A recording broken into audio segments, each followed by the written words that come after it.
where the mind is without fear and the head is held high, where knowledge is free.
সুপ্রভাত আমার দশম শ্রেণীর ছাত্রছাত্রীরা। আমরা গত দুদিন ধরে হারিয়ে যাওয়া কালি কলম এই প্রবন্ধটা পড়ছি। তোমরা নিশ্চয়ই বইয়ের সঙ্গে পড়াটা মিলিয়ে দেখেছো, সেরকমই কথা ছিল আমাদের। আজকে আমরা চলে এসেছি একদম প্রবন্ধটার শেষ অংশে। আজকে পড়লে পরেই, আজকের অংশটুকু পড়লে পরেই আমাদের সম্পূর্ণ প্রবন্ধটা পড়া শেষ হবে। আমি একটা কথা বলেছিলাম, প্রবন্ধ ব্যাপারটা কি, যেখানে লেখক নিজের জ্ঞান, বুদ্ধি, বিবেচনা, প্রজ্ঞা, সাহিত্যবোধ দিয়ে কোনো একটা নির্দিষ্ট বিষয় নিয়ে গদ্য লেখেন, সেইটি হলো প্রবন্ধ। মনে আছে নিশ্চয়ই তোমাদের। আর একটা কথা বলেছিলাম যে ওনার একটা প্রবণতা আমরা দেখছি, শ্রীপান্থ, যার আসল নাম নিখিল সরকার, এই প্রবন্ধটাতে অন্তত দেখছি তিনি বাংলা প্রবাদ প্রবচন অনেক বেশি ব্যবহার করছেন আমাদের বুঝবার সুবিধার জন্য, এক। দ্বিতীয়ত, লেখাটাকে অত্যন্ত সুন্দর করে সাজিয়ে তুলবার জন্য। আমি তোমাদেরকে বলেছিলাম যে একটা তালিকা তৈরি করে নিও, না হলে ভুলে যেতে পারি।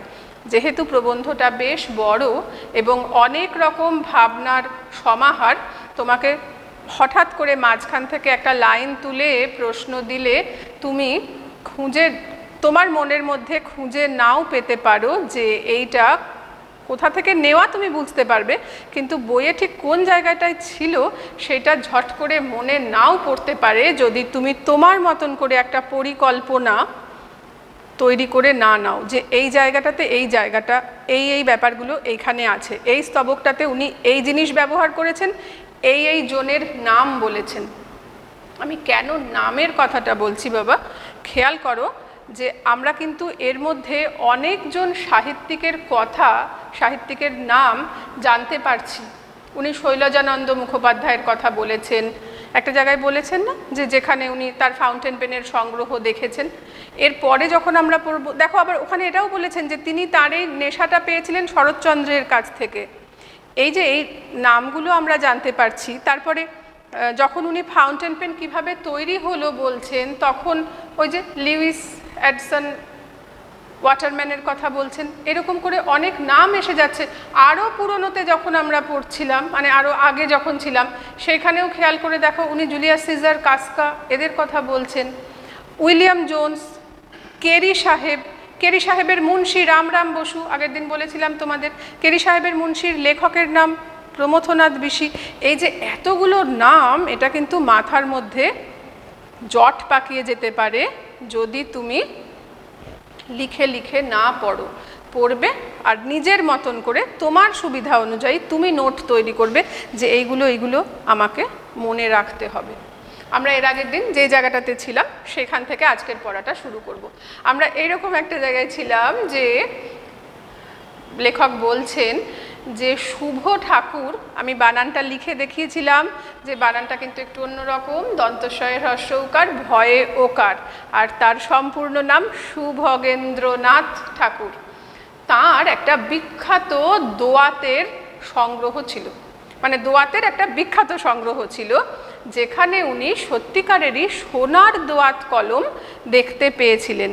উনি সেখানেও কিন্তু একটা কথা বলেছেন যে আগেকার দিনে যখন কেউ পরীক্ষায় কোনো ভালো ফল করত বা ভালো কিছু লেখা লিখত, তখন গুরুজনেরা আশীর্বাদ করতেন, তোমার সোনার দোয়াত কলম হোক, এই কথা বলে।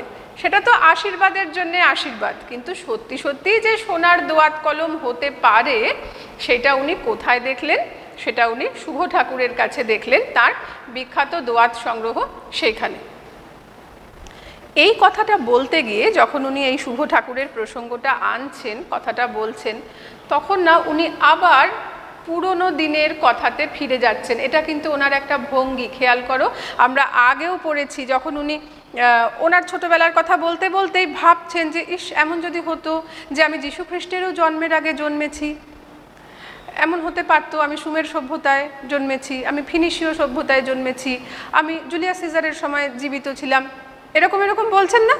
এইখানটাতেও ঠিক সেই রকমই একটা স্টাইল করে দেখো, উনি বলছেন ওই দোয়াতের সংগ্রহ দেখতে দেখতে ওনার বিখ্যাত সমস্ত সাহিত্যিকদের কথা মনে পড়ছে, যে সত্যি এই মানুষগুলো তো তাদের যে অমর সমস্ত রচনা করেছেন, সেইগুলো এই দোয়াতের মধ্যেই কলম ডুবিয়ে ডুবিয়ে করেছেন। তারাও তো এই দোয়াতে কলম ডুবিয়ে ডুবিয়েই লিখেছেন। এইটা বলতে গিয়ে দেখো উনি কতজন সাহিত্যিক, কতজন কবি, কতজন নাট্যকারের নাম নিয়ে এলেন। কাদের কাদের নাম বলছেন আমরা পরপর তোমাদের বইয়ে আছে, আমরা তাদের নামেরও না একটা তালিকা তৈরি করব। তোমাকে হঠাৎ করে জিজ্ঞেস করতেই পারে যে ভবভূতি কে, দান্তে কে, একটা লাইন তুলে জিজ্ঞেস করতে পারে। কাজে তাদের সম্পর্কে এক লাইন দু লাইন হলেও আমাদের জেনে রাখাটা জরুরি। আমি এখানে লাইনটা আগে পড়ি, দেখো কি বলছেন। বলছেন যে অবাক হয়ে সেদিন মনে মনে ভাবছিলাম, মানে ওই যে দোয়াতের সংগ্রহটা শুভ ঠাকুরের কাছে দেখছেন আর ভাবছেন কি, এই সব দোয়াতের কালি দিয়েই না Shakespeare, Dante, Milton, Kalidas, Bhavabhuti, Kashiram Das, Krittibas থেকে রবীন্দ্রনাথ, বঙ্কিম, শরৎচন্দ্র সব অমর রচনা লিখে গেছেন। তাহলে কতগুলো নাম আমরা শিখলাম। Shakespeare, Dante, Milton, Kalidas, Bhavabhuti, Kashiram Das, Krittibas, Rabindranath, Bankim, Saratchandra. কেন বলেছিলাম লিস্ট করতে? এই জন্যেই পরপর অনেকগুলো নাম আছে। এমনও তো জিজ্ঞেস করতে পারে যে কতজন মনীষীর নাম ওনার মনে পড়েছিল, আমরা কিন্তু এখনো গুনিনি, তুমি একটু গুনে নাও যে এখানে উনি কতজনের নামের কথা বলছেন। হ্যাঁ, আর তার সঙ্গে সঙ্গে আমি বোর্ডে একটুখানি লিখব যে কে কোনজন। ওই যে বললাম একটি লাইন করে হলেও তোমাকে জেনে রাখতে হবে। প্রথম নামটাই উনি যার বলেছেন, দেখো তিনি হচ্ছেন শেক্সপিয়ার। তোমাদের চেনা নাম, নামটা শুনেছ নিশ্চয়ই। উনি হচ্ছেন একজন ব্রিটিশ ইংরেজ কবি এবং নাট্যকার। তার লেখা কোনো নাটকের নাম কি মনে পড়ছে? একটু ভেবে দেখো তো, নিজের মনের মধ্যে একটু ভাবো। আমি বললে পরেই বলবে যে এটা শুনেছি, এই কথাটা আমি শুনেছি। Macbeth, Hamlet, Romeo and Juliet, শুনেছ না? মার্চেন্ট অফ ভেনিস, এইগুলো হচ্ছে জুলিয়াস সিজার, এইটাও। এই নাটকগুলো শেক্সপিয়ারের লেখা। উনি একজন ইংরেজ কবি এবং নাট্যকার।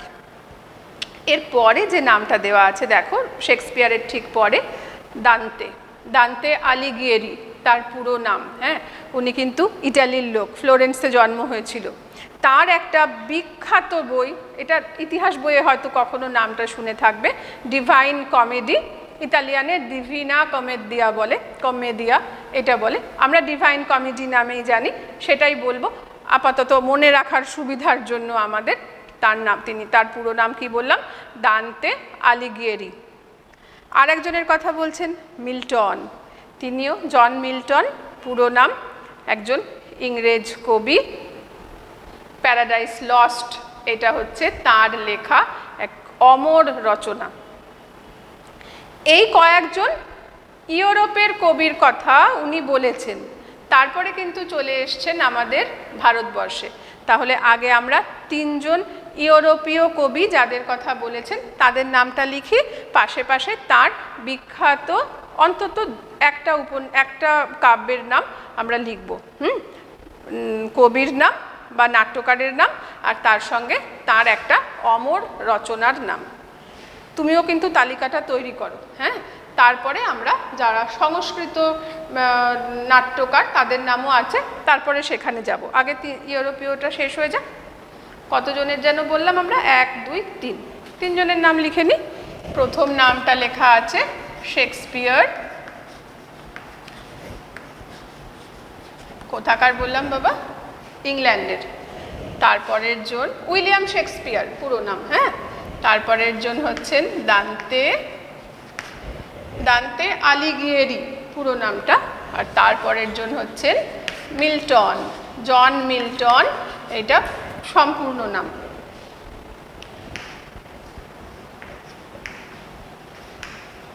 বলা যায় না, এমনও হতে পারে যে তোমাদের হয়তো মেলাতে দিল কার লেখা কোনটা, কিছু কি প্রশ্ন আসবে সেটা তো বলতে পারি না আগে থেকে। ডিভাইন কমেডি, মিল্টনের লেখার নাম হচ্ছে প্যারাডাইস লস্ট।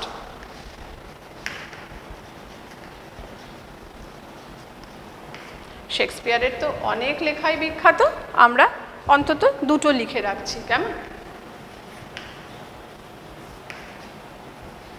একটা লিখলাম ম্যাকবেথ, আর একটা লিখলাম হ্যামলেট।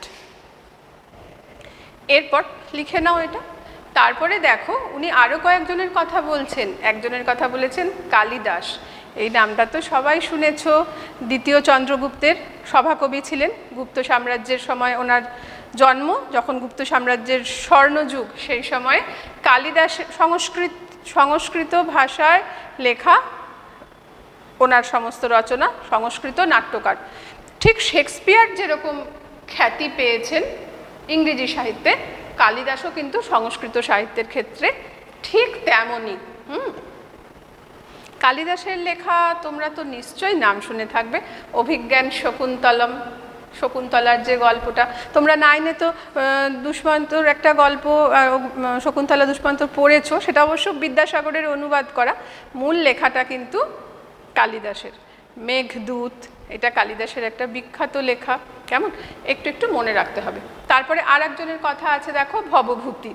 কালিদাসের পরেই আমরা সংস্কৃত নাট্যকার হিসেবে যার নামটা মনে করি তিনি হচ্ছেন ভবভূতি।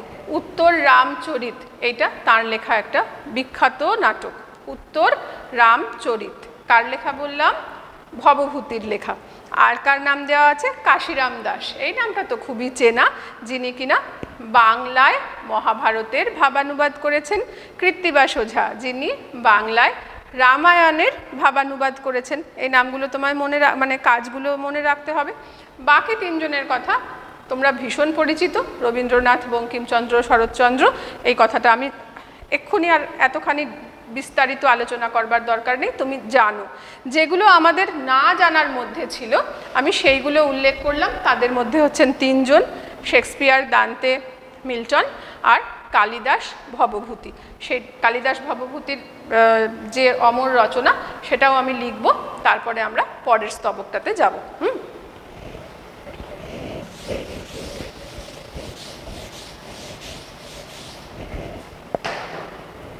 কালিদাস কোন সময়কার বলেছি? দ্বিতীয় চন্দ্রগুপ্তের রাজসভার কবি।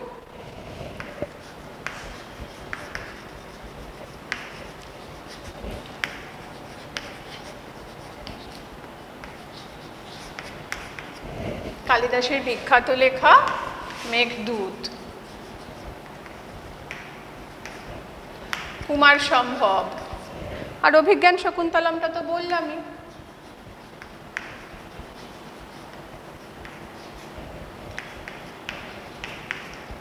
ভবভূতির লেখা উত্তর রামচরিত।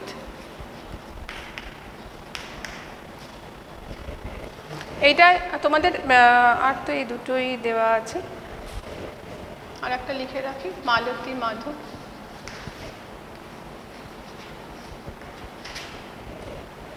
এটুকুই আপাতত আমরা মনে রাখবো, বাকিটা আমাদের জানার মধ্যেই, মোটামুটি জানার মধ্যেই। তো আমরা যেখানটাতে ছিলাম শুরুতে, লেখক বলছেন যে এই মানুষগুলো, এই বিখ্যাত বিখ্যাত সমস্ত লেখক, তারা তো দোয়াতের মধ্যে কলম ডুবিয়ে ডুবিয়েই লিখেছেন। হায় রে, তাদের দিন কি গেল! দোয়াত তো আস্তে আস্তে উধাও, ভ্যানিশই হয়ে যাচ্ছে। তার জায়গা নিয়েছে বল পেন, যেটাকে উনি মুখ ভোঁতা কলম বলেছেন। তার রিফিলে কতখানি কালি, কত কিলোমিটারকে লিখতে পারবে একটানা, সেই সব নিয়েও তো এখন টিভিতে নানান রকম বিজ্ঞাপন চলে, দেখেইছো। তো উনি ঠিক আছে, উনি হার মেনে নিয়েছেন বল পয়েন্ট পেনের কাছে, মানতেই হয়, সময়ের সঙ্গে সঙ্গে তো অনেক পরিবর্তন আসে। কিন্তু ওই যে দোয়াতের মধ্যে কালি কলম ডুবিয়ে ডুবিয়ে লেখা, সেইটার যে নস্টালজিয়া, সেটার যে রোম্যান্টিকতা, সেইটা থেকে লেখক বেরোতে পারছেন না। বারবার করে ঘুরে ঘুরে ওর সেই কথাটাই মনে হচ্ছে। এরপরে দেখো একটা কি বলছেন, কলমের দাম সম্পর্কে কথা বলতে গিয়ে বলছেন যে আমি এরকম খোঁজ পেয়েছি, এরকম শুনেছি, একটা কোম্পানি কলম বার করে, তাদের নাকি 700 রকমের নিব আছে, এবং সেই নিব এক একজনের জন্য এক এক রকম। কীরকম? যে কেউ হয়তো বাঁ হাতে লেখে, তার জন্য একরকম নিব, কেউ হয়তো স্টেনোগ্রাফির কাজ করে, তার জন্য একরকম নিব, কেউ বা গান গায়, সঙ্গীত চর্চা করে, তার জন্য একরকম নিব। এইরকম বিদেশি কাগজে উনি ফাউন্টেন পেনের বিজ্ঞাপন দেখেছেন, যাদের এতগুলো রকমের নিব আছে। বলছেন একটা কথা, এই লাইনটা জরুরি লাইন, বলা যায় না, এই লাইন তুলে প্রশ্ন আসতে পারে। যন্ত্রযুগ সকলের দাবি মেটাতেই তৈরি। এখন যন্ত্রের যুগ, সে নানান রকম পৃথিবীর যত বিচিত্র থেকে বিচিত্র নেশার মানুষ আছে, সকলের দাবি মেটানোর জন্যেই সে প্রস্তুত। আর তার সঙ্গে যেটা বললাম দামের কথাটা, দেখো আমি লাইনটা পড়ে শোনাচ্ছি, শোনো। টাকার কুমিরদের খুশি করার ব্যবস্থাও তাদের হাতে। যাদের প্রচুর টাকা, তাদেরকে বলে টাকার কুমির। তাদেরকে খুশি করার ব্যবস্থাও। কীরকম খুশি বলছেন জানেন? এরকম কলমও আছে, সোনার তৈরি শুধু না, তাতে আবার হিরে বসানো। বাপরে, সেই কলম পকেটে নিয়ে ঘুরবে কে? চুরি গেলে তো শেষ। কীরকম বলছেন দেখো, বলছেন একটা কলমের দাম ধার্য করা হয়েছে 2500 পাউন্ড। 1 পাউন্ড সমান 75 টাকা। উনি যখন লিখছেন তখন 1 পাউন্ড সমান 75 টাকা ছিল, এখন 1 পাউন্ড সমান 100 টাকারও বেশি। তাহলে 2500 পাউন্ড মানে কত দাম হয় ভাবো, 2.5 লক্ষ টাকা কম পক্ষে একটা কলমের দাম। সে কলমের সোনার অঙ্গ, হীরের হৃদয়, সোনা দিয়ে তৈরি, হিরে বসানো, বা নিবটা হয়তো সেরকমই হিরে বা সোনা জহরাত কিছু বসানো হবে। সোনায় গড়া, হিরে বসানো জড়োয়া কলমের দাম তো হবেই। দামি বল পয়েন্ট পেনও আছে, সেটাও তার সঙ্গে সঙ্গে বললেন। কিন্তু ওই যে আবার সেই পুরনো কথা ছিল, এগুলো সবই একসময় ছিল, এখন কি তার আর তেমন অস্তিত্ব আছে? নেই, সবই তো কম্পিউটারে। উনি যেটাতে ভয় পাচ্ছেন, এবং এই আশঙ্কার কারণটা কিন্তু আছে, এই যে আমরা হাতে লিখতে শিখি, হাতের লেখা তোমাকে হোম টাস্কে দেওয়া হয় যে তুমি 1 পাতা হাতের লেখা করো। হাতের লেখাটা সুন্দর হলে দিদিভাই বা মাস্টারমশাই প্রশংসা করেন যে বাহ, তোমার হাতের লেখাটা তো ভারী চমৎকার। এইগুলোর দিনও কি আস্তে আস্তে তাহলে মুছে যাবে? কারণ হাতে লেখা ব্যাপারটাই তো উঠে যাচ্ছে। তুমি সবই যদি টাইপ করে করো, তাহলে কদিন বাদে তো এমন দাঁড়াবে যে তুমি লিখতেই শিখবে না, তুমি প্রথম থেকেই কম্পিউটার ব্যবহার করতে শিখবে, টাইপরাইটার ব্যবহার করতে শিখবে। টাইপরাইটারও এখন আর নেই, কম্পিউটারের কথাটাই মাথায় রাখতে হবে। তো তেমন হলে পরে এই যে হাতে লেখা, এটাই যে একটা অসাধারণ শিল্প, সেটা কি তাহলে আস্তে আস্তে মুছে যাবে? এইটাই কিন্তু লেখকের আশঙ্কা, এবং এই আশঙ্কা একেবারেই অমূলক নয়, আশঙ্কাটা সত্যি। কি বলছেন, আরও কি বলছেন দেখো। আমাদের মতন মানুষ যারা কিনা কলমে লিখেছি, উনি বলছেন তারা কিন্তু বিপন্ন বোধ করছি। এই কথাটা বলে উনি না বঙ্কিমচন্দ্রের একটা লাইন বলছেন, কি বলছেন? বলছেন বঙ্কিমচন্দ্র লিখেছিলেন লাঠি তোমার দিন ফুরাই আছে। এখানটাতে বাবা একটু মিসকোট আছে, লাঠি তোমার দিন ফুরাই আছে না, লাঠি তোমার দিন গিয়াছে, এইটা বলেছিলেন বঙ্কিমচন্দ্র। উনি যাই হোক, উনি একই মানে একই দাঁড়াচ্ছে, লাঠি তোমার দিন ফুরাই আছে, তোমার সে মহিমা আর নাই। এই কথাটা একটু মাথায় রাখতে হবে যে এই লাইনটা কোথায় আছে বঙ্কিমচন্দ্রের, একটু খেয়াল করো। এটা আছে দেবী চৌধুরানী নামে বঙ্কিমচন্দ্রের একটা বিখ্যাত উপন্যাস আছে, সেইখানে লাঠি তোমার দিন গিয়াছে, তোমার সে মহিমা আর নাই, এই কথাটা তুমি যদি কখনো দেবী চৌধুরানী উপন্যাসটা পড়ো, সেখানে তুমি এই লাইনটা পাবে, এই লাঠি তোমার দিন গিয়াছে এইটা। আমি লিখে দিচ্ছি দরকার হলে বোর্ডে, যে প্রশ্ন আসতেই পারে, লাঠি তোমার দিন ফুরাইয়াছে, ফুরাইয়াছে কথাটা এখানে মিসকোট করা হয়েছে, দিন গিয়াছে, এটা কোথায় আছে? কোথায় আছে বলবো আমরা? বঙ্কিমচন্দ্রের বিখ্যাত উপন্যাস দেবী চৌধুরানী, তার মধ্যে। কেমন? আর কি বলছেন? কলমের দিনও কি ফুরালো? হতে পারে, উনি তো দুঃখ পাচ্ছেন, আগেই বলেছি, কিন্তু ইতিহাসে তার ঠাঁই পাকা। এটা তো সত্যি, ইতিহাসে তো কলমকে, ফাউন্টেন পেনকে বা নিবের কলমকে কেউ কখনো ভুলতে পারবে? কখনো পারবে না। যখন ছাপাখানা তৈরি হয়নি, যখন ছাপাখানার আবিষ্কারই হয়নি, তখন হাতেই তো লিখতে হতো, এবং যারা লিখতেন পুঁথিগুলো, যারা মানে মনে করো যিনি কবি, তার হাতের লেখা হয়তো সবসময় ভালো না, কিন্তু ওটাকে যত্ন করে রাখার জন্য এমন কাউকে দিয়ে উনি কপি করাতেন, নিজে লিখলেন, তারপরে সুন্দর হাতের লেখা যার, সে হয়তো সেই লেখাটাকে অন্য একটা কাগজে, অন্য জায়গায় কপি করে রাখলো। তুমি ভেবে দেখো ব্যাপারটা কিন্তু তখন কত দুর্লভ হয়ে যাচ্ছে। একটা মানুষ কতগুলো বই হাতে লিখতে পারবে? তাহলে তুমি চাইলেই যে কারোর একটা লেখা নিয়ে পড়তে পারছো, সেটার তো সুযোগই ছিল না। পুঁথিটা তো হাতে লিখতে হচ্ছে। তাহলে যার হাতের লেখা সুন্দর, তার যে কোনো রাজসভাতেই, লেখক বলছেন মুঘল রাজ দরবারে ভীষণ সুনাম ছিল, অন্যান্য সমস্ত রাজ দরবারেই যাদের হাতের লেখা ভালো, যারা পুঁথি লিখতে পারেন, তাদের কিন্তু খুব সুনাম ছিল, ইতিহাসে তাদের কথা আছে। কিন্তু এখন কম্পিউটারের যুগে এবং ছাপাখানা হয়ে যাওয়ার পরে তো হাতে হাতে বই সহজলভ্য হয়ে গেছে। তাহলে কি এদের দিন, এই যে পুঁথিকর যারা লিখতেন, তাদেরকে কি আমরা ভুলে যাব? নাকি শুধু ইতিহাসেই কি তাদের মনে রাখবো? ইতিহাসের শুকনো পাতাতেই তাদের ঠাঁই হবে? এই বলে লেখক দুঃখ করছেন। আরও কয়েকটা তথ্য আমাদেরকে তার সঙ্গে দিচ্ছেন। যারা খুব সুন্দর করে লিখতে পারেন, এই লেখার ব্যাপারে যাদের কুশলতা আছে, যারা খুব সুন্দর লিখতে পারেন, তাদেরকে বাংলায় আমরা বলছি লিপি কুশলী, আর ইংরেজিতে বলছি ক্যালিগ্রাফিস্ট। সুন্দর লেখাটাকে বলে ক্যালিগ্রাফি, যারা সুন্দর করে লিখছেন তাদেরকে বলে ক্যালিগ্রাফিস্ট। তোমার বইয়ে এই কথাটা দেওয়া আছে, তোমাকে জিজ্ঞেস করতে পারে ক্যালিগ্রাফিস্ট কাকে বলে। যার হাতের লেখা খুব সুন্দর, বিভিন্ন রকমের হরফে, বিভিন্ন রকমের ছাঁদে যিনি লিখতে পারেন, তাকে বাংলায় লিপিকুশলী এবং ইংরেজিতে ক্যালিগ্রাফিস্ট বলে। মনে থাকবে, ক্যালিগ্রাফিস্ট কথাটার তলায় পেন্সিল দিয়ে একটা দাগ দিয়ে রাখো, এটা জিজ্ঞেস করতে পারে কিন্তু। আর একটা কথা, এই যে লিপিকর যারা লিখছেন, তাদের তাহলে অনেকগুলো গুণও তো থাকতে হবে। তুমি ভাবো, লিখছেন, তাকে বানান ভালো জানতে হবে, তার হাতের লেখা ভালো হতে হবে, তাকে একাধিক ভাষায় পারদর্শী হতে হবে, অন্যের শাস্ত্র পড়ে তাকে রসগ্রহণ করা সেটা জানতে হবে, এই মেধা থাকতে হবে, তার সাহিত্যবোধ থাকতে হবে। এইগুলো না থাকলে পরে কিন্তু একজন লিপিকর হওয়া, আমি দেখলাম আর টুকলাম, তা হবে না। যারা সাইনবোর্ড লেখে, খেয়াল করে দেখো, তারা কিন্তু যা লিখে দেওয়া হয় সেটাই তোলে, তাদের কাছে সেটা একটা ছবি। কিন্তু সেই সাইনবোর্ড লেখা আর এই পুঁথি কপি করা দুটো কিন্তু এক জিনিস নয়।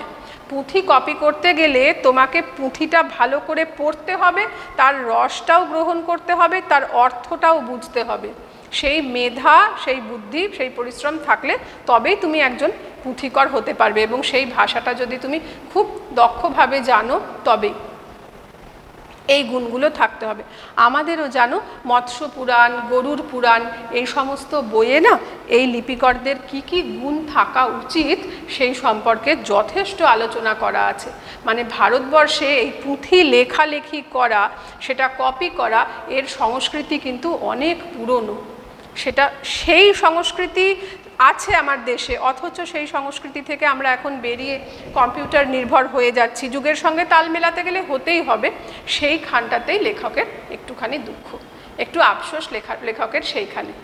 সুন্দর হাতের লেখা, সেই নিয়েও দেখো একটা কথা বলেছেন, একটা শ্লোক বলছেন, সমানি সমশীর্ষানি, তারপরে একটা শব্দ আছে বর্তুলানি, ওটা উনি উল্লেখ করেননি, শুধু বলছেন সমানি সমশীর্ষানি ঘনানি বিরলানি চ।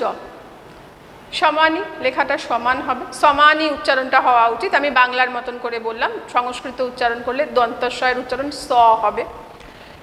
সমান শীর্ষ হবে, মাথাগুলো সব সমান হবে, উঁচু নিচু এরকম হবে না। বর্তুলানি, যেটার উল্লেখ উনি করেননি, বর্তুলানি লেখাটা গোল হবে।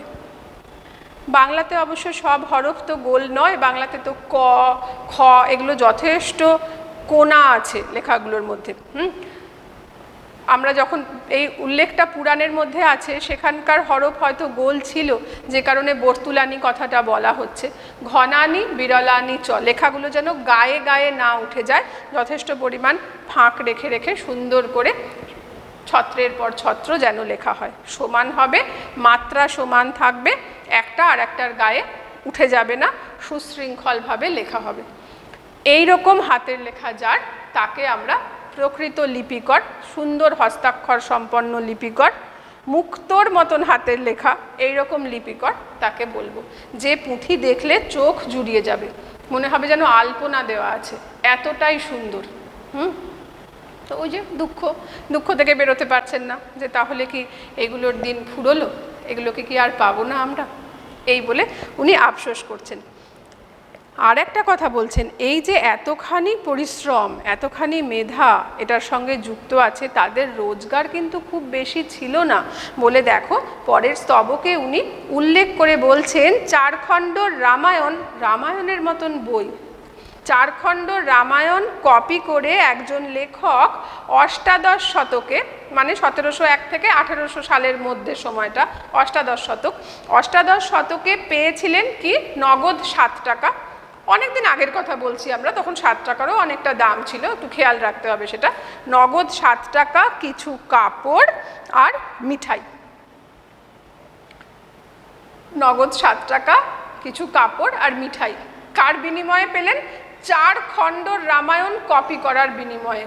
পরিশ্রমটা ভাবো, একটা রামায়ণের মতন বই, সেটা উনি 4 বার লিখছেন, লিখে এটা পাচ্ছেন। আরও উদাহরণ দিয়েছেন, বলছেন এক সাহেব লিখে গেছেন 19 শতকে 12 আনায় 32,000 অক্ষর লেখানো যেত। 12 আনা মানে 75 পয়সা। কিন্তু তুমি এখনকার পয়সা দিয়ে, এখনকার পয়সার হিসাব দিয়ে সেটা করলে হবে না। আমরা দীর্ঘদিন আগের কথা বলছি, যখন এই কাজটা করা হতো। কিন্তু এটা ঘটনা, কাজটা ভীষণ সময় সাপেক্ষ এবং কাজটার জন্য প্রচুর ধৈর্য দরকার, প্রচুর ধৈর্য দরকার। এমনি এমনি এই কাজ হয়ে যায় না। আমরা অনেকখানি চলে এসেছি, একবার কি একটু রিভাইজ করে নেব? আমরা কি কি কথা বললাম? আমরা প্রথমে শুভ ঠাকুরের দোয়াতের জায়গায় ছিলাম, সেখান থেকে লেখক পুরনো দিনে পুরাণের ইতিহাসের যুগে ফিরে যাচ্ছেন এবং বেশ কয়েকজন বিখ্যাত লেখকের নাম করছেন ইউরোপের এবং ভারতবর্ষের। উনি ভারতবর্ষের কথা বলতে গিয়ে কালিদাস, ভবভূতি এদের কথা বলেছেন, রবীন্দ্রনাথ, বঙ্কিম, শরৎচন্দ্র এদের কথাও বলেছেন। যখন ইউরোপের কথা বলছেন তখন উনি মিল্টনের কথা বলছেন, তখন উনি দান্তের কথা বলছেন, তখন উনি শেক্সপিয়ারের কথা বলছেন। বলতে বলতে বলছেন যে এই যে মানুষগুলো দোয়াতে কলম ডুবিয়ে লিখেছেন, এগুলো ভাবলেই এখন মানে ওনার খুব শিহরণ হয়। তারপরে বলছেন যে কলমের দাম সম্পর্কে, যে সোনার কলম, ভিড়ে বসানো কলম, টাকার কুমিরদের জন্য এরকম দামি কলমেরও ব্যবস্থা আছে। তারপর চলে আসলেন ওই যে ওনার কোনো একটা লাইন কোট করে কথা বলা, কোনো একটা প্রবাদ প্রবচন ব্যবহার করে কথা বলার অভ্যাস আমরা তো দেখতেই পাচ্ছি যে তার লেখার মধ্যে উনি এরকম মাঝে মাঝেই বলছেন। তখন কি বলছেন, যে বঙ্কিমচন্দ্র বলেছেন লাঠি তোমার দিন ফুরাইয়াছে। আমি তোমাদেরকে একটু খেয়াল করিয়ে দিয়েছি, ফুরাইয়াছে না, ওটা লাঠি তোমার দিন গিয়াছে হবে, মিসকোট হয়েছে। দেবী চৌধুরানী উপন্যাস থেকে এই লাইনটা নেওয়া, যে লাঠি তোমার দিন গিয়াছে যেমন বঙ্কিম বলেছিলেন, সেই রকমই আমরা কি তাহলে বলবো কলম তোমার দিন গিয়াছে? এখন কম্পিউটারের যুগ, হ্যাঁ সত্যিই তাই, সত্যিই তাই। সেই কথাটা বলতে বলতে উনি ক্যালিগ্রাফিস্ট বা লিপি কুশলী, যাদের হাতের লেখা দারুণ সুন্দর, যারা পুঁথি নকল করতেন, তাদের কথা বললেন, যেখানে আমরা সমানি, সমশীর্ষানি, বর্তুলানি, ঘনানি, বিরলানি চ, এই সংস্কৃত কথাটা শিখলাম, জানলাম, অর্থও বলেছি তোমাদের। আমাদের পুরাণে এইগুলোর মৎস্য পুরাণ, গরুড় পুরাণ, এখানে এই শ্লোকের উল্লেখ আছে, যেখানে একজন লিপি কুশলীর কী কী বৈশিষ্ট্য থাকা দরকার। তাকে অনেক ভাষা জানতে হবে, তাকে মেধাবী হতে হবে, তার সাহিত্যবোধ থাকতে হবে, এইগুলো সম্পর্কে আমরা জানছি। তারপরে জানছি তাদের পারিশ্রমিক সম্পর্কে, যে এত পরিশ্রমের কাজ করতেন, সম্মান অনেক পেতেন ঠিকই, কিন্তু রোজগার কিন্তু অত বেশি ছিল না। কিছু কাপড়, কিছু মিঠাই, 7 টাকা, এইটা দিয়েই তাকে দিয়ে 4 খণ্ড রামায়ণ কপি করানো যেত। 32,000 অক্ষর লেখার জন্য পেতেন মাত্র 12 আনা। এই উদাহরণ পড়তে পড়তে আমরা এগোচ্ছি। আর একটা কথা বলছেন এখানটা দেখো, অনেকের কাছে কিন্তু সেই পুঁথি খুব গর্বের, খবরদার এই পুঁথি যেন কেউ চুরি করার কথা না ভাবে। চুরি গেল মানে তো একটা সাংঘাতিক ব্যাপার। একটা পুঁথি, এই যে আমরা এক্ষুনি বললাম আমাদের ছাপাখানা নেই, আমাদেরকে হাতে না লিখে দিলে পরে একটা বই যদি কেউ হারিয়ে যায়, তাহলে সেটা আবার লিখতে ভাবো তো কত সময় লাগে। আমার ছাপাখানা আবিষ্কারই হয়েছে 1439-এ, গুটেনবার্গ জার্মানিতে আবিষ্কার করলেন। ভারতবর্ষে এসছে সেটা আরও অনেক পরে, পর্তুগিজরা ভারতবর্ষে ছাপাখানা নিয়ে আসে, সেটা 1556 সাল, কত পরে। আরও অনেক পরে 1778 সাল, তখন কলকাতাতে প্রথম ছাপার কাজ হলো। তাও এমন না যে দারুণ ঝকঝকে সেটা কিছু হচ্ছে, তো তার আগে পর্যন্ত তো হাতে লেখা ব্যাপারই চলছে। কাজেই তাদেরকে সম্মান না করলে একদিনে তো মানুষ এই জায়গায় চলে আসেনি, সেই ইতিহাসটাকে অতিক্রম করেই তো তাকে আসতে হয়েছে। কাজেই তাদেরকে যথেষ্ট গুরুত্ব না দিলে, তুমি যদি নিজের ঐতিহ্যকে সম্মান না করতে পারো, তাহলে তো বর্তমান মানুষের কোনো মূল্যবোধই তৈরি হয় না, তাই না? এরপরে আমরা পরের অংশটাতে যাব। দেখো এখানে বলছেন কি, কলমকে বলা হতো তলোয়ারের চেয়েও শক্তিধর। কলমকে বলা হতো তলোয়ারের চেয়েও শক্তিধর। কেন এই কথাটা? তুমি লিখে, শুধু লিখে কোনো রকম রক্তপাত না ঘটিয়ে তোমার লেখা বিভিন্ন স্তরের মানুষের কাছে পৌঁছে যে বিপ্লব আনতে পারো, মানুষের মনের যে পরিবর্তন করতে পারো, সেটা কিন্তু শুধু হিংসা দিয়ে, তলোয়ার মানে কি, সে তো রক্তারক্তিই হবে, সেটা দিয়ে কিন্তু করা যায় না। এই বোধটা যেন আমাদের মধ্যেও তৈরি হয়। তোমার বলা, তোমার লেখা, তুমি দেখো না একটা সংবাদপত্রে যা লেখা হয় সেটা কত বিচিত্র থেকে বিচিত্র, কত দূরে কত কত মানুষের কাছে পৌঁছতে পারে যদি সেই সংবাদপত্র ঠিক মতন সংবাদ পরিবেশন করে।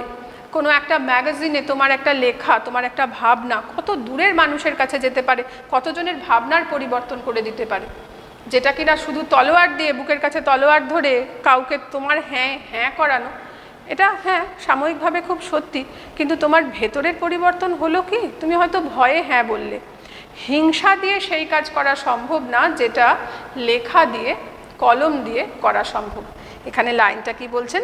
কলমকে বলা হয় তলোয়ারের চেয়েও শক্তিধর। এই লাইনটা আমি এতক্ষণ ধরে কেন বলছি বাবা? বলছি তার একটা বিশেষ কারণ আছে। The pen is mightier than the sword. The pen is mightier than the sword. এই লাইনটা না আমরা বোর্ডে লিখব, লেখাটা দরকার। এটা এডওয়ার্ড বি লিটন নামে একজন নাট্যকারের একটা নাটক থেকে নেওয়া লাইন। এডওয়ার্ড বি লিটন, তার একটা নাটকের লাইন, the pen is mightier than the sword, যেটার বাংলা করেছেন উনি যে কলমকে বলা হয় তলোয়ারের চেয়েও বেশি শক্তিধর। বলা যায় না, তোমাকে হয়তো ইংরেজি লাইনটা দিয়ে বলল যে এই লাইনটার বাংলা উনি ব্যবহার করছেন কোথায়, তাহলে একটুখানি আমরা লাইনটা লিখে নিই, তাহলে তুমি খাতায় তুলে রাখো, তাহলে বুঝতে সুবিধে হবে কাজ করার সময়।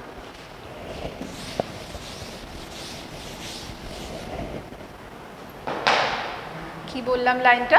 The pen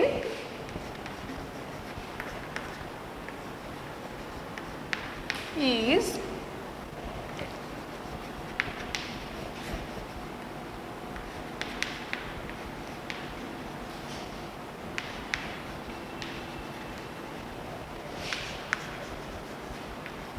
mightier than the sword. The pen is mightier than the sword. Edward B Lytton এর লেখা একটি নাটক থেকে এই লাইনটা নেওয়া। হ্যাঁ, আমি তলায় নামটাও লিখে দিই, অত মনে না রাখলেও চলবে, তবু বলা যায় না কখন কি প্রশ্ন আসে, বেশি জেনে রাখলে কোনো ক্ষতি নেই।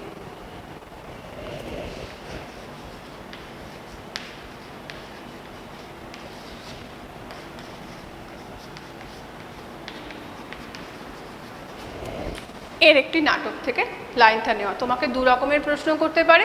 এক হচ্ছে কলমকে তলোয়ারের থেকে বেশি শক্তিধর যে বলা হলো, কেন বলা হলো? তুমি বলবে তখন যে যেভাবে তলোয়ার শুধু হিংসা জন্ম দিতে পারে, কলম সেই হিংসার জন্ম দিতে পারে না বটে, কিন্তু শুধু হিংসা দিয়ে কারোর মনের পরিবর্তন করা সম্ভব না, যেটা কোনো লেখা দিয়ে, লেখাটা তো কলম দিয়েই লিখতে হবে, কোনো লেখা দিয়ে যেই পরিবর্তনটা করা সম্ভব, সেই কারণে কলমকে অনেক বেশি শক্তিধর বলা হলো।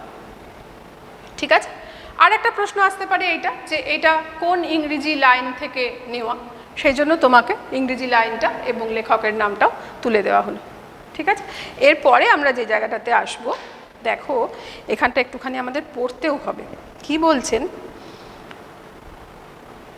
ও, দুটো কথা বলতে হবে। একটা বলছেন যে ব্যারেল, কার্টিজ, এই সব শব্দ কিন্তু আমরা কলম সম্পর্কে ব্যবহার করি।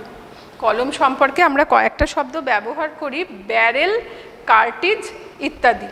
তাহলে আমরা কি একটু ব্যারেল, কার্টিজ এই জিনিসটা দেখব? একটু দেখতে পেলে ভালো হয়। আমি একটু দেখাই তোমাদেরকে। দেখো, এইটা হচ্ছে একটা শেফার্ড কলম। শেফার কলম, এর আগের দিন আমরা শিখেছিলাম শেফার কলমের কথা। তুমি দেখতে পাচ্ছ নিবটা? আমি কলমটা খুলছি। এই যে অংশটা তুমি দেখছো, এখান দিয়ে কলমটাতে কালি ভরে। আর এই যে যেটা, এই জায়গাটা দেখো ফাঁকা, এইটা হচ্ছে ব্যারেল, যেটার মধ্যে কালিটা থাকলো সুরক্ষিত অবস্থায়।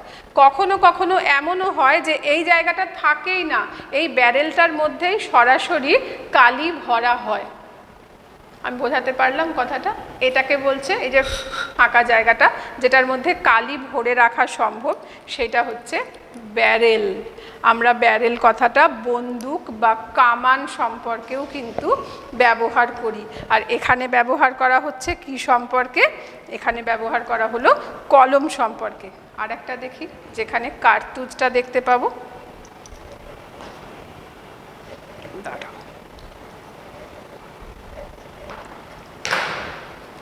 এইখানটাতে দেখো, এই কলমটাতে দেখতে পাচ্ছ এই যে তলার অংশটা, এই তলার অংশটা আমি খুলে আলাদা করতে পারি।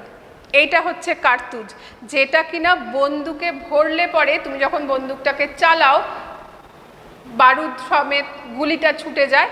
এটাও সেরকম, যেটার মধ্যে কালি ভরা থাকে, এবং এই কার্তুজটা আমি পেনটার সঙ্গে লাগিয়ে দিলাম। কালি ভরা, এখন কালি ভরা নেই, খালি আছে, কালি ভরে এটাকে আমি পেনটার সঙ্গে লাগিয়ে দিলাম। এই কার্তুজটা এবার লিখবার জন্য প্রস্তুত হলো।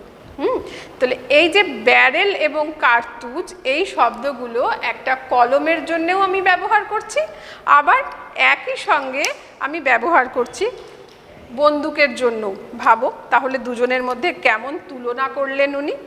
তারপরে কি বলছেন, খুব দুঃখ করে বলছেন জানো, যে এটা কিন্তু সত্যি যে ইতিহাসে এরকম হয়েছে, যিনি লেখালেখি, পড়াশোনা এইগুলোই ভালোবাসেন, বহু ভাষা জানেন, ভাষার পণ্ডিত, সেই রকম মানুষকে জানেন কখনো কখনো সত্যি যুদ্ধ করতে হয়েছে।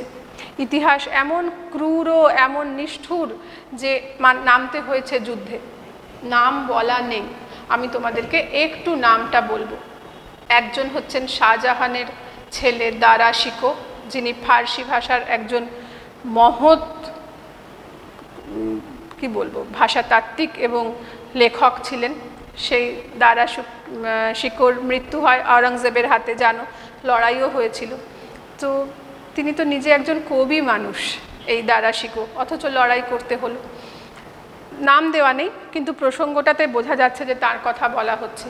আর একটা কথা বলা হচ্ছে, দেখো, যেখানে ডুয়েল লড়ার কথা বলা আছে, কলকাতার ইতিহাসেও এ ধরনের ডুয়েল বা দ্বৈরথের কাহিনী আছে, দুজন মিলে লড়াই করছে। সেটা কিন্তু তলোয়ারের লড়াই না, সেটা আগ্নেয়াস্ত্রর লড়াই।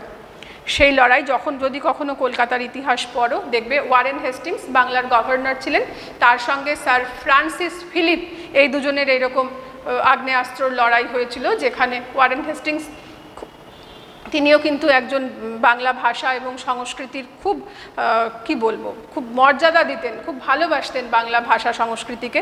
তাকেও ওই যুদ্ধে উনি চেয়েও ছিলেন নামতে, দ্বৈরথে আগ্নেয়াস্ত্র নিয়ে মুখোমুখি দাঁড়িয়ে গুলি করে ওই স্যার ফ্রান্সিস ফিলিপকে উনি আহত করেছিলেন। তো যারা কলম ভালোবাসছেন, যারা লেখালেখি ভালোবাসছেন, তাদেরকে যে কখনো যুদ্ধে নামতে হচ্ছে না এমনটা নয়, যদিও এটা কাম্য না। ভায়োলেন্স, হিংসা, এটা তো কখনোই কাম্য নয়, কিন্তু ঘটনাচক্রে এরকম কিন্তু কখনো কখনো হয়েছে। এই উল্লেখটাও উনি করতে ভোলেননি। যাই হোক, আমরা যেখানে ছিলাম, উনি বলছেন যে এখন একটা এমন সময়ের মধ্যে দিয়ে আমরা যাচ্ছি, জানেন, যখন কলমের ব্যবহার করছেন অনেকে, অনেকে করছেন না। উনি কয়েকজনের নাম করে বলছেন যে অন্নদা শঙ্কর রায়কে আমি দেখেছি, যিনি সবসময় টাইপরাইটারে লিখতেন, কলমে না। পরে উনি আবার সুভাষ মুখোপাধ্যায়ের কথা বলছেন যে তিনিও টাইপরাইটার ব্যবহার করতে দেখছি সুভাষ মুখোপাধ্যায়কে। তারপরে উনি সত্যজিৎ রায়ের কথা বলছেন, যিনি, তোমরা তো জানো যে উনি এক দারুণ হাতের লেখা, দারুণ বড় একজন ক্যালিগ্রাফিস্ট, একজন শিল্পী। তিনি কিন্তু তার ফাউন্টেন পেনের এবং ডোবানো কলমের, নিব কলমের ভক্ত ছিলেন। তার বিভিন্ন লেখাতে, তার পোস্টারে, সিনেমার পোস্টার বলো, তার বইয়ের প্রচ্ছদে বলো, তার আঁকা ছবিতে বলো, যেখানে আমরা তার এই অপূর্ব যে নেশা, এটা নেশাটাও তো একটা দারুণ, যিনি কিনা ক্যালিগ্রাফি করছেন, জানেন ওটা বিভিন্ন হরফে বিভিন্ন ছাঁদে লিখতে জানেন, সেটা আমরা সত্যজিৎ রায়ের মধ্যেই শেষ দেখতে পেয়েছি বলে নিখিল সরকার আমাদেরকে জানাচ্ছেন। আমরা প্রায় শেষের দিকে এসে গেছি। বলতে বলতে রবীন্দ্রনাথের কথাও বললেন যে রবীন্দ্রনাথ যখন লিখতেন পাণ্ডুলিপি, সেখানে অনেক জায়গায় হতো যে কাটাকাটি করতে হতো, ভুল হয়েছে, ওই কাটাকাটিগুলোকেই উনি একটা অপূর্ব ছবি বানিয়ে দিয়েছেন। সেই ছবি থেকেই ওই পাণ্ডুলিপিতে আঁকা যে পাণ্ডুলিপি কেটে কুটে করা যে ছবি, সেই ছবি থেকেই উনি কিন্তু সত্যি সত্যি ছবির দিকে এত বেশি আকর্ষণ হলো। উনি চিত্রশিল্পী হিসেবেও কত খ্যাতি পেলেন, চিত্রশিল্পী হিসেবে তাকেও আমরা পেলাম, সেটাও আমাদের জন্য কম গর্বের না, যে অথচ সেটা কিন্তু লেখালেখি থেকেই শুরু হয়েছিল। একদম শেষে চলে এসেছি আমরা, দেখো শেষের আরও শেষের লাইনটা আমি আগে বলে দিই, যেখানে আমরা ত্রৈলোক্যনাথ মুখোপাধ্যায়ের কথা বলেছিলাম, সেটা তোমাদেরকে আগেও বলেছি শুরুতে, যে ডমরুধর, লুল্লু, এই গল্প, কঙ্কাবতী, এইগুলো যার লেখা, সেই ত্রৈলোক্যনাথ মুখোপাধ্যায় অসাবধানে বুকে কলম ফুটে তার মৃত্যু হয়েছিল সেপটিক হয়ে। এরকম একটা কথা তোমাদেরকে শুরুর দিন বলেছিলাম, যে কলম সেখানে খুনির ভূমিকায় ছিল, যে কলমটা ফুটে তার মৃত্যু হয়। এই কথাটা আমরা আগে বলেছি। শুধু একটা কথা মনে রাখতে হবে বাবা, তোমাকে জিজ্ঞেস করতেই পারে যে কঙ্কাবতী কার লেখা, ডমরুধরের রচয়িতাকে। ত্রৈলোক্যনাথ মুখোপাধ্যায় নামটা বড়, নামটা একটু মনেও রাখতে হবে, বানান ভুল হতে পারে, সেই ব্যাপারে একটু সচেতন হতে হবে। এটা আমাদের একদম শেষ স্ট্যান্জায় আছে। এবার শেষের ঠিক আগের স্ট্যান্জাটা, সেই জায়গাটা পড়ে আমরা আমাদের সম্পূর্ণ পাঠটা শেষ করব। এরপরে যদি কখনো সময় আমরা পাই, তাহলে আমরা প্রশ্নোত্তর নিয়ে একদিন কথা বলবো, তখন না হলে আমরা প্রশ্ন বলবো। আপাতত আজকের পাঠটা আমাদের শেষ করা দরকার। শুধু ওই স্ট্যান্জাটা বাকি থাকলো। ওখানে কি বলছেন দেখো, যে আমি কালিখেকো কলমের ভক্ত। এটা তো আমরা এতক্ষণ ধরে বুঝতেই পারছি যে উনি কালিখেকো কলমের ভক্ত। ফাউন্টেন পেনও আমার ভালো লাগে, তাই বলি, বা বল পেনের সঙ্গে, ফাউন্টেন পেনের সঙ্গে যে আমার শত্রুতা আছে তা নয়। বলে নিয়ে বলছেন কি, আমি ইতোমধ্যে বল পেনের কাছে আত্মসমর্পণ করে বসে আছি। আরও বলছেন, মনে মনে সেই, এই জায়গাটা একটু শিখতে হবে, মনে মনে সেই ফরাসি কবির মতো বলছি, তুমি সবল, আমি দুর্বল, তুমি সাহসী, আমি ভীরু, তবু যদি আমাকে হত্যা করতে চাও, আচ্ছা তবে তাই হোক, ধরে নাও আমি মৃত। ইংরেজিতে আছে এরকম weakness or strength, there you are, strength, এইভাবে শুরু হচ্ছে। তোমাকে, আমি ফরাসি জানি না, আমি ইংরেজি একটুখানি যেটুকু পড়েছি সেখান থেকে তোমাদেরকে বললাম, কিন্তু যেটা জানতে হবে বাবা, তোমাকে জিজ্ঞেস করতেই পারে যে সেই বিখ্যাত ফরাসি কবির মতন আমি বলেছি বলে তো লেখক বলছেন, সেই ফরাসি কবি কে, তোমাকে জিজ্ঞেস করতেই পারে। আমি বোর্ডে নামটা লিখছি, নামটা শুধু নোট করে রাখো, কারণ এটা প্রশ্ন আসতেই পারে যে সেই ফরাসি কবি কে যিনি এই কথাগুলো বলেছেন, তুমি সবল আমি দুর্বল। তার নাম হচ্ছে জাঁ আর্তুর র্যাবো। বানানটা একটু কঠিন, কাজেই বানানটা আমরা বোর্ডে লিখব।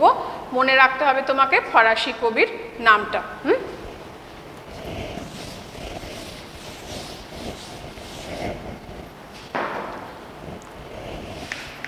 বানানটা কিন্তু বাবা অন্যরকম হবে, হ্যাঁ, এটার উচ্চারণটা কিন্তু জাঁ, মানে ফরাসিতে উচ্চারণটা জাঁ। তারপরে নিকোলাস, দরকার নেই আমাদের অতখানি পড়া।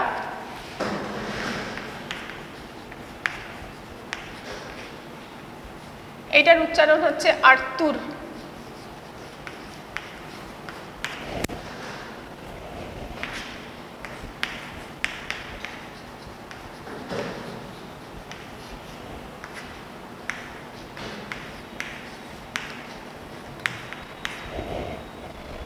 তোমাকে যেটা জিজ্ঞেস করতে পারে ফরাসি কবি কে, তিনি কি বলেছিলেন, ঠিক আছে, তুমি নাম বলবে জাঁ আর্তুর র্যাবো। দরকার হলে তুমি ইংরেজিতে লিখেও দিতে পারো। বানানটা কিন্তু কঠিন, RIMBAUD, একটু খেয়াল করো। ব্যাস এইটুকুই হচ্ছে আমাদের পড়ার মধ্যে ছিল। আমি আবার বলছি বাবা, আমরা অনেকগুলো ধারণার কথা এক জায়গায় পড়েছি, অনেকগুলো ধারণা, কাজেই তোমাকে একটু খেয়াল রেখে প্রত্যেকটা লাইন বারবার বারবার করে পড়ে নোট নিয়ে নিয়ে এগোতে হবে। যদি তারপরেও কারোর কোথাও সমস্যা থাকে, আমরা অনেক বিস্তারিত আলোচনা করেছি, যদি কারোর কোনো সমস্যা থাকে তাহলে হোয়াটসঅ্যাপ করো বা ফোন করে জানাও। আর যদি এরপরে আমরা কখনো সময় পাই তাহলে শুধু প্রশ্নোত্তরের জন্য একটা সেশন রাখবো, সেখানে আমরা এই হারিয়ে যাওয়া কালি কলমের প্রশ্নোত্তর নিয়ে আলোচনা করব। ঠিক আছে, ভালো থাকো সবাই।